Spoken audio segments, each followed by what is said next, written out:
Tuhan selalu menyadari segala ketidakadilan dan memberikan penyelesaian jika kita percaya kepadanya.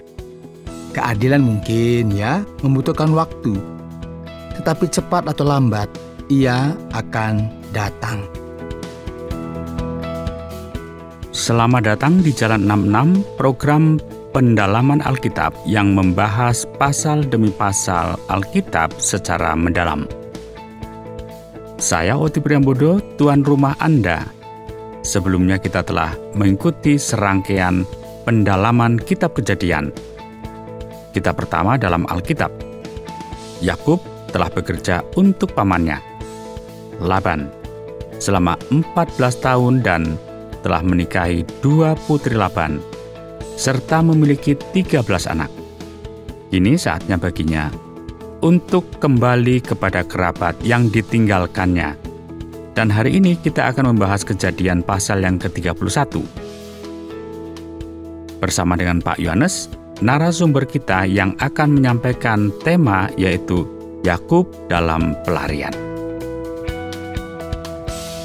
Saudara yang dikasihi oleh Tuhan, kita telah belajar tentang Yakub. Siapa Yakub? Masih ingat? Ya benar ya, Yakub adalah cucunya Abraham. Yakub anaknya Ishak. Ini terpaksa melarikan diri dari saudaranya yang bernama Esau.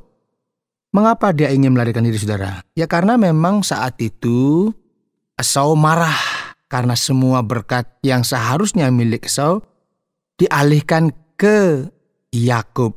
Karena itu dia ingin membunuhnya.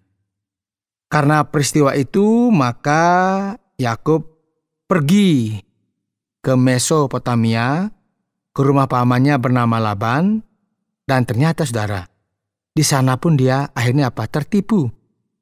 Laban itu menipu agar Yakub menikahi Lea.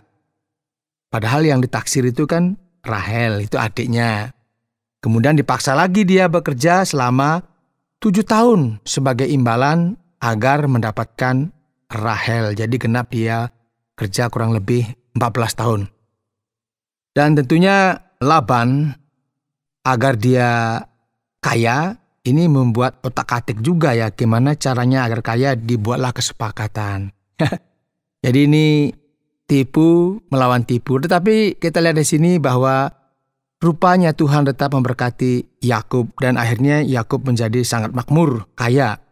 Nah, inti dari semua yang telah terjadi sejauh ini, kita lihat bahwa Tuhan memenuhi janjinya kepada Abraham untuk membuat keturunannya berbuah dan diberkati dengan kekayaan. Nah, selain itu saudara, Kitab Suci juga menunjukkan kepada kita bagaimana Tuhan bekerja dalam kehidupan bapa leluhur Yahudi ini, membentuknya, mengkoreksi kelemahan karakternya, membentuknya menjadi sesuatu yang baru. Nah, karena itu, agar kita mengenal dan memahami lebih jauh lagi, saya mengajak kita akan membuka Kitab Kejadian ya, pasal yang ke-31. Sudah ada, silakan buka Alkitab saudara, baik cetak maupun elektronik di HP boleh ya, yang penting kita belajar sama-sama. Kita tidak tergesa-gesa ya. Mulai kita akan membuka Kejadian pasal 31, saya akan membaca dari ayat yang pertama. Kedengaranlah kepada Yakub anak-anak Laban berkata demikian. Yakub telah mengambil segala harta milik ayah kita, dan dari harta itulah ia membangun segala kekayaannya. Lagi kelihatan kepada Yakub dari muka Laban bahwa Laban tidak lagi seperti yang sudah-sudah kepadanya. Lalu berfirmanlah Tuhan kepada Yakub, pulanglah ke negeri nenek moyangmu dan kepada kaummu, dan aku akan menyertai engkau. Saudara, kita lihat di sini ya, bagaimana Tuhan mengarahkan Yakub ke rumah Laban. Awalnya begitu. Tetapi sekarang setelah ia memiliki keluarga, telah belajar banyak pelajaran selama hidupnya tinggal di rumah Laban, sekarang Tuhan berkata, sudah waktunya untuk pulang. Ayat 4, sesudah itu Yakub menyuruh memanggil Rahel dan Lea untuk datang ke padang, ke tempat kambing dombanya. Lalu ia berkata kepada mereka, "Telah kulihat dari muka ayahmu bahwa ia tidak lagi seperti yang sudah-sudah kepadaku. Tetapi Allah ayahku menyertai aku. Juga kamu sendiri tahu bahwa aku telah bekerja sekuat-kuatku pada ayahmu. Tetapi ayahmu telah berlaku curang kepadaku dan telah 10 kali mengubah upahku. Tapi Allah tidak membiarkan dia berbuat jahat kepadaku. Apabila ia berkata, 'Yang berbintik-bintiklah akan menjadi upahmu,' maka segala kambing domba itu beroleh anak yang berbintik-bintik. Dan apabila ia berkata, 'Yang bercoreng-corenglah akan menjadi upahmu,' maka segala kambing domba itu beroleh anak yang bercoreng-coreng. Demikianlah Allah mengambil ternak ayahmu dan memberikannya kepadaku. Pada suatu kali pada masa kambing domba itu suka berkelamin, maka aku bermimpi dan melihat bahwa jantan-jantan yang menjantani kambing domba itu bercoreng-coreng, berbintik-bintik dan berbelang-belang. Dan malaikat Allah berfirman kepadaku dalam mimpi itu, 'Yakub.' Jawabku, 'Ya Tuhan.' Lalu ia berfirman, 'Angkatlah mukamu dan lihatlah bahwa segala jantan yang menjantani kambing domba itu bercoreng-coreng, berbintik-bintik dan berbelang-belang. Sebab telah kulihat semua yang dilakukan oleh Laban itu kepadamu.'" Ya, dan ini adalah kebenaran yang luar biasa, saudara. Tuhan melihat jika Anda diperlakukan dengan buruk atau mungkin ditipu, ingatlah Tuhan melihat Dia mampu membuat berkat Yakub itu juga berlaku bagi Anda. Sekalipun Laban mencoba mungkin menipu Anda. Ini banyak Laban-Laban masa kini suka menipu kita. Namun saudara, jangan mencoba menyelesaikan semua masalah Anda dengan cara apa? Kekuatan kita sendiri. Tunggulah Tuhan bertindak. Karena iman dan kesabaran Anda dalam menghadapi cobaan dilihat oleh Tuhan. Dan Dia akan membalas Anda sesuai dengan iman Anda. Sekarang Tuhan berbicara kepada Yakub. Coba kita perhatikan ayat 13. "Akulah Allah yang di Betel itu, di mana engkau mengurapi tugu dan di mana engkau bernasar kepadaku. Maka sekarang bersiaplah engkau, pergilah dari negeri ini dan pulanglah ke negeri sanak saudaramu." Lalu Rahel dan Lea menjawab Yakub, katanya, "Bukankah tidak ada lagi bagian atau warisan kami dalam rumah ayah kami? Bukankah kami ini dianggapnya sebagai orang asing karena ia telah menjual kami? Juga bagian kami telah dihabiskannya sama sekali. Tetapi segala kekayaan yang telah diambil Allah dari ayah kami adalah milik kami dan anak-anak kami. Maka sekarang perbuatlah segala yang difirmankan Allah kepadamu." Saudara lihat, putri-putri Laban sendiri tahu bahwa berkat-berkat yang diterima oleh Yakub itu semuanya berkaitan dengan perjumpaannya dengan Tuhan di Betel. Putri-putri ini juga tahu bahwa ayah mereka seorang penipu dan mereka sepenuhnya mendukung rencana Yakub untuk pindah dari rumah mereka. Ayat 17, "Lalu bersiaplah Yakub, dinaikkannya anak-anaknya dan istri-istrinya ke atas unta. Digiringnya seluruh ternaknya dan segala apa yang telah diperolehnya, yakni ternak kepunyaannya yang telah diperoleh di Padan Aram, dengan maksud pergi kepada Ishak ayahnya ke tanah Kanaan. Adapun Laban telah pergi menggunting bulu domba-dombanya. Ketika itulah Rahel mencuri terafim ayahnya." Ya, lihatlah. Tampaknya ini Laban kan seorang penyembah berhala. Ayat 20, "Dan Yakub mengakali Laban, orang Aram itu, dengan tidak memberitahukan kepadanya bahwa ia mau lari. Demikianlah ia lari dengan segala harta miliknya. Ia berangkat menyeberangi Sungai Efrat dan berjalan menuju pegunungan Gilead." Ini rupanya Yakub diam-diam melarikan diri. Ketika pada hari ketiga dikabarkan kepada Laban bahwa Yakub telah lari, dibawanyalah sanak saudaranya bersama-sama, dikejarnya Yakub 7 hari perjalanan jauhnya. Lalu ia dapat menyusulnya di pegunungan Gilead. Pada waktu malam datanglah Allah dalam satu mimpi kepada Laban, orang Aram itu, serta berfirman kepadanya, "Jagalah baik-baik supaya engkau jangan mengatai Yakub dengan sepatah kata pun." Lihat ya saudara, bagaimana mata Tuhan yang maha melihat memantau setiap gerakan dan setiap motif orang yang mungkin ingin mencelakai kita. Ayat 25. Ketika Laban sampai kepada Yakub, Yakub telah memasang kemahnya di pergunungan. Juga Laban dengan sanak saudaranya telah memasang kemahnya di pegunungan Gilead. Berkatalah Laban kepada Yakub, "Apakah yang kau perbuat ini? Maka engkau mengakali aku dan mengangkut anak-anakku perempuan sebagai orang tawanan? Mengapa engkau lari diam-diam dan mengakali aku?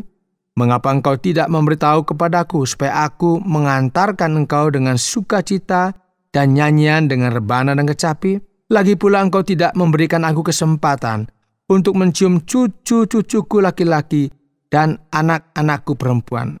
Memang bodoh perbuatanmu itu. Aku ini berkuasa untuk berbuat jahat kepadamu, tetapi Allah ayahmu telah berfirman kepadaku tadi malam, jagalah baik-baik. Jangan engkau mengatai Yakub dengan sepatah kata pun. Maka sekarang kalau memang engkau harus pergi, semata-mata karena sangat rindu ke rumah ayahmu, mengapa engkau mencuri dewa-dewaku?" Ya, ini rupanya dibawalah apa yang selama ini disembah oleh Laban itu dibawa pergi juga oleh Rahel ya. Kalau lihat tadi ini dibawa ya, supaya ini mungkin dibawa ke tempat di mana mereka akan menuju, yaitu ke rumahnya Ishak. 31. Lalu Yakub menjawab Laban, "Aku takut karena pikirku jangan-jangan engkau merampas anak-anakmu itu daripadaku. Tetapi pada siapa engkau menemui dewa-dewamu itu, janganlah ia hidup lagi. Periksalah di depan saudara kita segala barang yang ada padaku dan ambillah barangmu." Sebab Yakub tidak tahu ya bahwa Rahel yang mencuri terafim itu. Lalu masuklah Laban ke dalam kemah Yakub dan ke dalam kemah Lea dan ke dalam kemah kedua budak perempuan itu. Tetapi terafim itu tidak ditemuinya. Setelah keluar dari kemah Lea, ia masuk ke dalam kemah Rahel. Tetapi Rahel telah mengambil terafim itu dan memasukkan ke dalam pelana untanya dan duduk di atasnya. Laban menggeledah seluruh kemah itu, tetapi terafim itu tidak ditemuinya.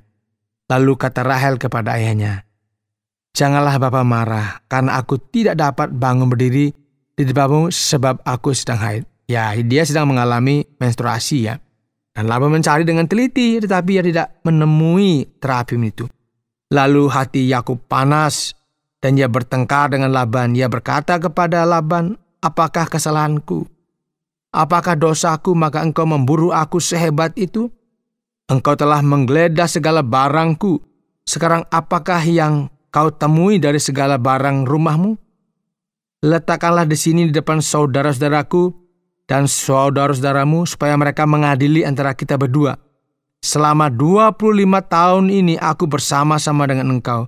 Domba dan kambing betinamu tidak pernah keguguran, dan jantan dari kambing dombamu tidak pernah kumakan. Yang diterkam oleh binatang buas tidak pernah kubawa kepadamu. Aku sendiri yang menggantinya. Yang dicuri orang, baik waktu siang, baik waktu malam, selalu engkau tuntut daripadaku. Aku dimakan panas hari waktu siang dan kedinginan waktu malam, dan mataku jauh daripada tertidur. Selama 20 tahun ini aku di rumahmu.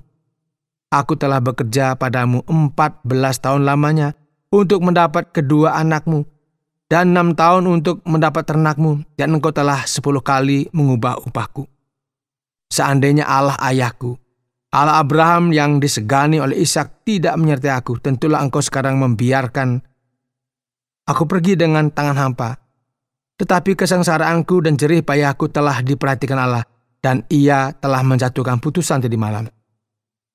Laban tidak bisa membenarkan dirinya sendiri maupun mengutuk Yakub, jadi tidak ada lagi yang bisa dilakukan, saudara ya.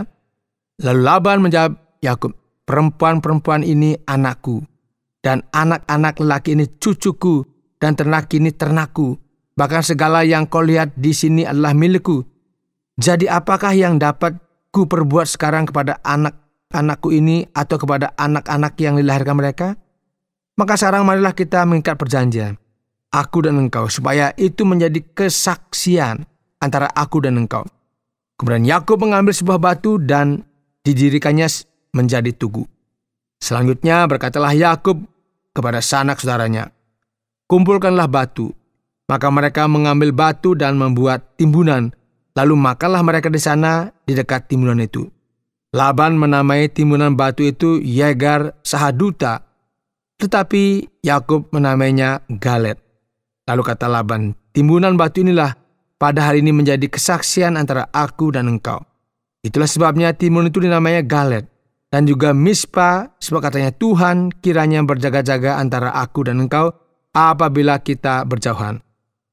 Jika engkau mengaibkan anak-anakku, dan jika engkau mengambil istri lain di samping anak-anak itu, ingatlah, walaupun tidak ada orang dekat kita, Allah juga yang menjadi saksi antara aku dan engkau. Ya, tumpukan batu ini bukanlah tanda persahabatan antara Yakub dan Laban, melainkan sebuah peringatan bagi kedua belah pihak bahwa jika salah satu dari mereka mencoba melewati batas itu untuk menyakiti yang lain, Tuhan akan menghakimi mereka. Kira-kira demikian ya.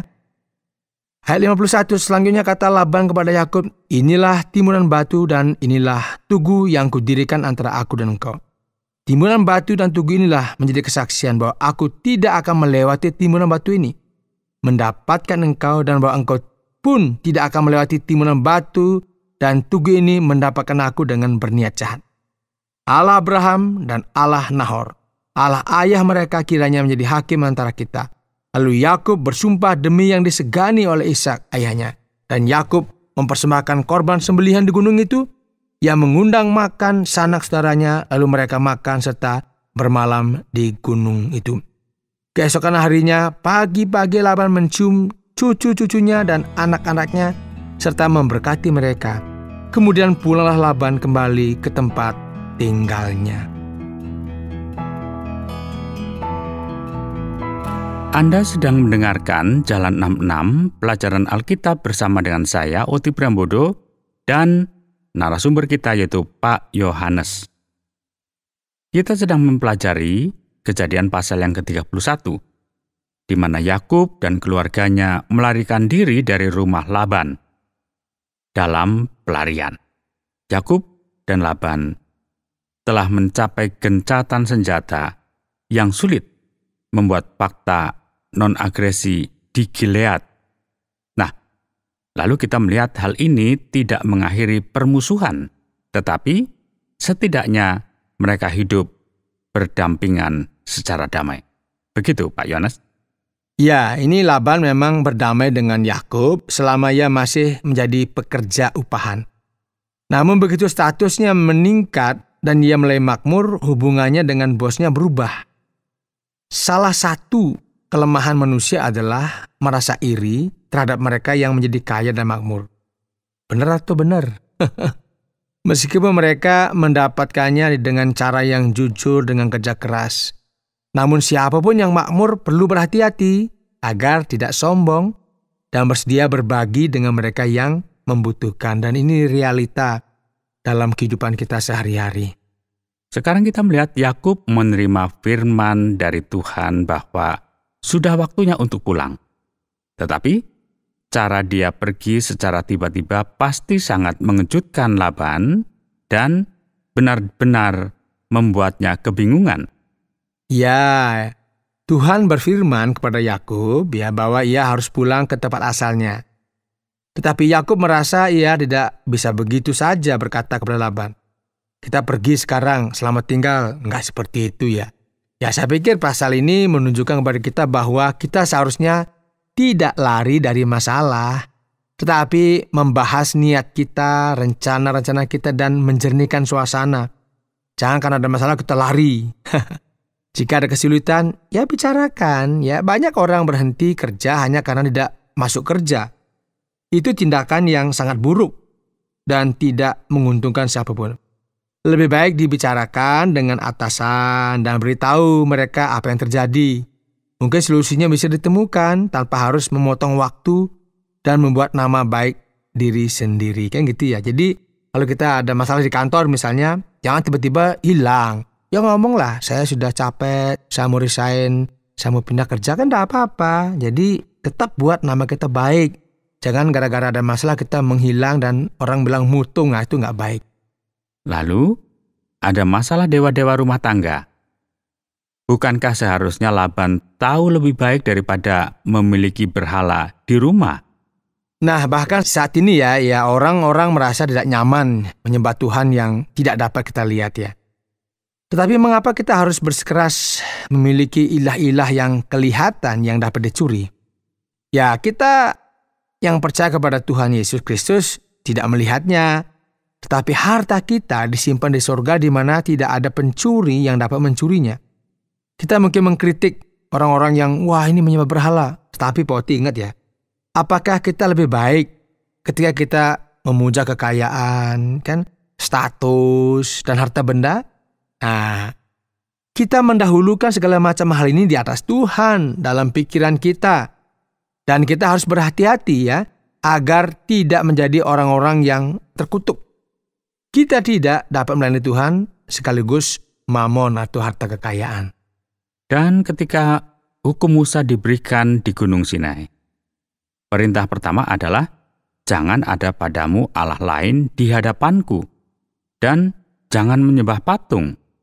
Iya, tetapi hukum Taurat belum diberikan pada zaman Yakub. Memang Allah adalah satu-satunya Allah yang benar, yang berada di atas semua manusia di semua budaya. Namun ada banyak kegelapan di bumi, dan Allah yang sama ini mulai memanggil umatnya yang akan keluar dari kegelapan, mengenalnya dan menyembahnya. Dia mulai dengan Abraham, ya dulunya kan dia juga penyembah ilah-ilah yang ada di Ur Kasdim. Laban ini kan keturunan dari keluarga ini juga sama ya. Orang-orang ini percaya pada satu Tuhan yang lebih besar dan beberapa Tuhan yang lebih rendah. Ya Laban mungkin berpikir bahwa Tuhan Yakub adalah Tuhan yang sangat penting. Mirip dengan seorang yang berlatar belakang politeistik, ya, yang percaya pada segala macam sesembahan yang ada. Dan mengatakan bahwa Yesus juga adalah Tuhan. Nah, ini apa yang kita katakan yang dilakukan juga oleh Laban. Tuhan harus menyatakan dirinya kepada orang-orang ini sebagai Tuhan yang tidak terlihat secara bertahap. Itu adalah proses pembelajaran. Gak ujuk-ujuk langsung semuanya paham, tidak ya. Orang-orang yang menyembah ilah-ilah karena mereka belum sepenuhnya memahami kebenaran. Laban dan putri-putrinya pada akhirnya apa? Harus bangkit dari ketidaktahuan dan kelemahan ini. Ia menerima kita apa adanya. Tetapi ia tidak meninggalkan kita di tempat kita berada. Dan ketika informasi yang lebih baik dan terang tentang pemahaman kita, tentang Tuhan datang kepada kita, diharapkan kita berjalan menuju pemahaman itu, kepada terang itu. Begitu kita tahu bahwa penyembahan kepada ilah-ilah itu dianggap sebagai hal yang tidak disenangi oleh Allah, ya kita harus meninggalkannya. Laban ini belum sampai di sana, begitu kira-kira. Sekarang untuk pertanyaan terakhir Pak Yones, Rahel memang salah mencuri berhala ayahnya. Tapi dia lolos begitu saja. Rasanya seperti cacat karakter yang sangat besar bagi istri seorang patriark. Karena dia penyembah berhala sekaligus pencuri. Seperti yang telah kita katakan sebelumnya ya, bahwa Tuhan menyatakan dirinya kepada manusia selangkah demi selangkah. Dan begitu pula dengan kita setelah kita mengenal Kristus. Kita nggak menjadi orang kudus. Wih luar biasa dalam semalam langsung kita menjadi orang yang wow kayak malaikat. Kan nggak seperti itu ya. Kita dapat diselamatkan seketika saat kita mencapai iman yang menyelamatkan. Namun kita membutuhkan waktu untuk bertumbuh secara rohani. Belajar doktrin-doktrin Alkitab. Kemudian belajar hidup sesuai dengan kehendak Allah. Nah, dalam kasus Rahel, ia dibesarkan di rumah Laban, tertanam dalam budaya Mesopotamia kuno, dan meskipun kini ia tinggal bersama dengan Yakub, mungkin telah mengenal satu-satunya Tuhan yang benar, ia belum memahami dosa ketika dia memiliki ilah-ilah lain selain daripada Allah yang besar itu. Sangat sulit ya untuk bangkit dari cara yang telah diajar kepada kita. Jadi kita harus memahami. Jadi tertanam, terpatri di pikiran kita. Jika ada orang yang dibesarkan untuk mempercayai yang namanya jimat keberuntungan sepanjang hidupnya, dan jika ini dia juga ada orang yang percaya kepada banyak ilah, ini kan sesuatu yang tidak gampang langsung ditarik begitu saja agar dia menyingkirkan semuanya dan dia mulai percayanya dengan satu-satunya Allah. Ini nggak mudah karena terpatri dalam pikiran. Jadi Rahel perlu bertumbuh dalam imannya. Nah, kita juga bisa memahami kemarahan dan keputusasaan Laban setelah mengetahui bahwa apa yang disembah selama ini hilang karena dia telah menempatkannya pada posisi yang sangat penting. Jadi ingat ya, Laban pun masih perlu bertumbuh. Baik Pak Yohanes, terima kasih banyak. Dan sekarang mari kita lanjutkan keringkasan pada bab yang ke-31 ini, yaitu dari kitab Kejadian. Ya saudara, dalam Kejadian pasal 31 ya, kita telah mempelajari tentang Yakub dan keluarganya yang melarikan diri. Laban menyadari mereka hilang dan mengejar Yakub. Tuhan melarangnya berbicara yang buruk kepada Yakub. Tetapi Laban menuduhnya mencuri ilah-ilah yang ada di rumah mereka. Tentunya hal ini memicu pertengkaran sengit di antara mereka. Ya, Laban menuduh Yakub melarikan diri bersama putri-putrinya dan Yakub mengingatkan Laban tentang semua hal yang dilakukan oleh Laban, termasuk bagaimana ia ditipu. Ia tidak tahu sebenarnya kalau Rahel telah mengambil ilah yang disembah selama ini oleh Laban. Dan ini, saudara, memberikan kepada kita beberapa pelajaran yang penting. Yang pertama ya, kita tidak selalu memiliki cukup informasi untuk menilai dengan tepat. Kedua, meskipun kita tidak dapat melihatnya, Tuhan selalu menyadari segala ketidakadilan dan memberikan penyelesaian jika kita percaya kepadanya. Ingat, keadilan mungkin membutuhkan waktu, tetapi cepat atau lambat, keadilan itu akan datang. Terima kasih Pak Yohanes. Kita akan kembali untuk menyimak pelajaran selanjutnya yang masih dalam kitab Kejadian, yaitu melanjutkan pada Kejadian pasal yang ke-32 dan 33. Saudara pendengar, karena waktu yang tidak memungkinkan, kita akhiri program Jalan 66 kali ini. Kami menantikan Anda untuk tetap mengikuti pelajaran berikut dalam lanjutan pembelajaran Alkitab yang memberikan pelajaran menyeluruh tentang firman Tuhan. Jika Anda memiliki pertanyaan atau berespon terhadap topik berhubungan dengan program ini, silakan menyampaikan melalui WhatsApp ke nomor 081 333 777 386 081 333 777 386. Terima kasih atas perhatian Anda.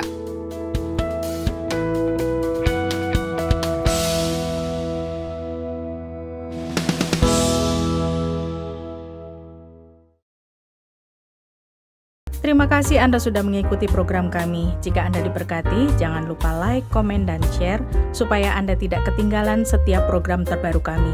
Jangan lupa juga untuk subscribe channelnya dan nyalakan loncengnya. Jika Anda ingin mendukung pelayanan kami, bisa melalui rekening kami berikut ini atau menghubungi kami di sini.